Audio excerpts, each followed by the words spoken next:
Staying active as we age isn't just about maintaining our physical health. It's about feeling vibrant, energized, and strong in both body and mind. But I know firsthand how easy it is to neglect exercise when life gets busy, our energy dips, or we start believing that movement is too hard or maybe no longer necessary.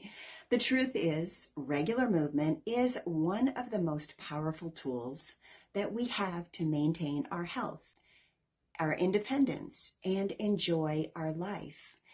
That is why I'm inviting you all to join me in a simple but incredibly effective challenge. Move your body just 3 days a week for 1 month. No extreme workouts, no gym memberships required, just small intentional steps towards better health. And because our health isn't just about movement, I'm also challenging you to remove one food from your diet that you know isn't serving you. This could be sugar, processed snacks, or something that you suspect, or maybe even know, is causing bloating, inflammation, or sluggishness. The goal isn't to be perfect. It's to make progress in a way that feels doable and sustainable. So why is movement so important, especially as we get older? Science tells us that regular activity will improve cardiovascular health, it reduces inflammation, it strengthens our bones, and it keeps our metabolism working efficiently. It also supports mental clarity, reduces stress, and it helps to lower the risk of dementia. That sounds like win-win-win to me. In fact, studies show that just 150 minutes of moderate activity per week, that's only about 30 minutes 5 days a week, or in this case, 3 days a week, is linked to longer, healthier life. Exercise also plays a key role in maintaining muscle mass, which naturally declines as we age. I know it stinks, but it happens to all of us. It also helps with joint flexibility, balance, and reducing the risks of falls. But beyond all the science, movement just makes us feel better. It boosts mood, increases energy, and reminds us that we are capable, we're strong, and we are in control of our health. Now, I know that starting an exercise routine or even recommitting to one can feel maybe overwhelming, which is why this challenge is all about simplicity. If you're already exercise, you can just level up by focusing on consistency or adding in a new form of movement. But if you're just starting out or you feel like you've been struggling to stay active, I want to make this as approachable as possible. You do not need fancy equipment or long, exhausting workouts. In fact, you don't need to even leave your house. You just need a few minutes of intentional movement that can start with something as simple as stretching, walking, or even gentle strength building exercise. Now, if you want to start by exercising at home, here are a few easy ways if you're just getting started. Start with seated or standing march in place for just 1 to 2 minutes to warm up your body. If you're sitting, focus on lifting your knees just a little bit higher each time and swinging those arms to get your blood flowing. Next, try a set of sit to stands. It's a lot simpler than it sounds. It's just literally standing up from a chair that you're sitting in and then slowly sitting back down. This is a great way to strengthen your legs, while it also mimics a real-life movement that we do every single day. Now, if standing is too challenging, you can modify it by using your hands for assistance. That's fine. Another great option is a wall push-up, which are much easier on the joints than traditional pull-ups, but still work your upper body, and it's a great place to start. Stand just a couple feet away from the wall, place your hands against it, and slowly lower yourself forward before pushing yourself back. Aim for about 10 slow and controlled repetitions.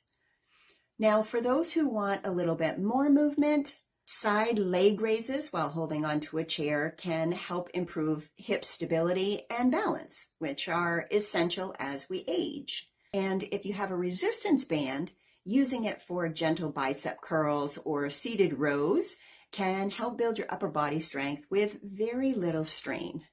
These exercises are simple, they're effective, and they're perfect for beginners or those who might feel a bit intimidated by more traditional workouts. Now, if you prefer a little more variety or you like being outdoors, walking is one of the best, most understated forms of exercising. Walking at a comfortable pace for just 30 minutes 3 times a week, as I mentioned, can make a significant difference in your overall well-being.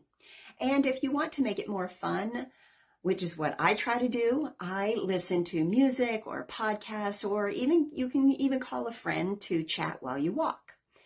My mom started walking her neighborhood in her 60s, and she worked up to more than 10,000 steps every day before 9 a.m. She's a rock star. She did just a gentle walk and worked her way up to an hour and a half each morning. Now, I'm not saying that you have to do that much. She started with just a simple 15-minute walk, and over the years, the better she felt, the more trips around the neighborhood she made. She even had women from the neighborhood who were inspired by her, and they would join her for a loop or two around the neighborhood, and she loved that. If you're near a park or a nature trail, take advantage of that. Spending time in nature has additional benefits. Things like reducing your stress and improving your mental clarity. For those of you who might enjoy structure, you might consider following along with a gentle online exercise video, joining a beginner-friendly yoga or stretching class, or even dancing to your favorite music in your living room. The key is to find something that you love, because when you love what you're doing, you're far more likely to stick with it. There are a ton of free classes of all kinds right here on YouTube. Just do a quick search to find one that you feel like you connect with and that works best for you. They range in different time frames, morning exercise, PM exercises. There's a huge variety. Now, for those of you who prefer going to the gym, there are plenty of beginner-friendly options. If you're just starting, focus on low-impact cardio machines like treadmill, recumbent bike, or the elliptical. These provide really great heart-healthy movements without putting too much stress on the joints, and that's a great place to start. If you're interested in strength training, start with very lightweight machines or resistance bands, which allow for really controlled movements and reduce the risk of injury. Some great beginner-friendly machines include the leg press, the seated row, and the chest press, all of which help build strength safely. Many gyms also offer water aerobics or low-impact strength classes, which are fantastic for joint health and flexibility. I had exercised at home for 20 years, but over the past couple years, I had gotten a bit complacent. So last fall, I decided to commit to joining a gym to keep myself accountable. I personally find that if I'm paying for something, I'll be more consistent with it. I found a gym that was just about 7 minutes away from my home. I committed to exactly what I'm challenging you to. 3 times a week, going to the gym, and each time I work on my arms, legs, and abs. And I also started adding 3 2-minute sprints on the treadmill. Now, short, fast sprints are incredibly powerful. Short running sprints, or also known as sprint intervals, provide a range of benefits, including improved cardiovascular health, increased speed and power, better endurance, fat loss, muscle building, and enhanced metabolic function. All that in just a combined 6 minutes. There is a ton of science around this, and a quick search on the subject I bet will convince you to give it a try too. Now, no matter where you are or how you choose to move, the most important thing is consistency. We're not aiming for perfection here, just a commitment to show up 3 times a week and move our bodies in a way that feels good to you. This is the simple challenge that I give to my clients, and the slow and steady approach works every time. To make this challenge even more powerful, I encourage you to pair it with one small nutritional change. This isn't about restriction or deprivation.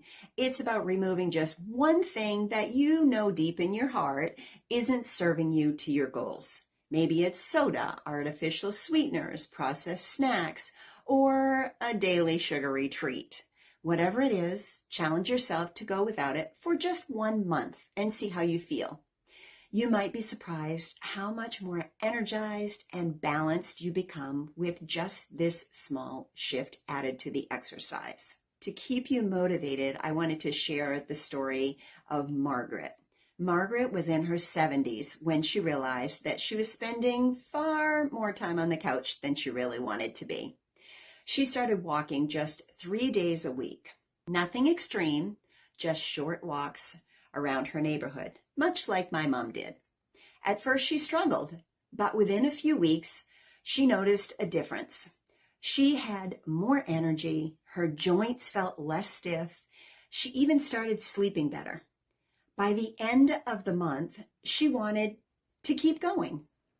Now Margaret not only walks regularly, but she's even joined a local dance class, something that she never thought that she would have the confidence to do. Her story is proof that it is never too late to start, no matter where you're starting. And that's why I want to hear from you. Are you in for this challenge? Drop a quick comment below with 3 movement days that you're committing to and the one food that you're choosing to remove.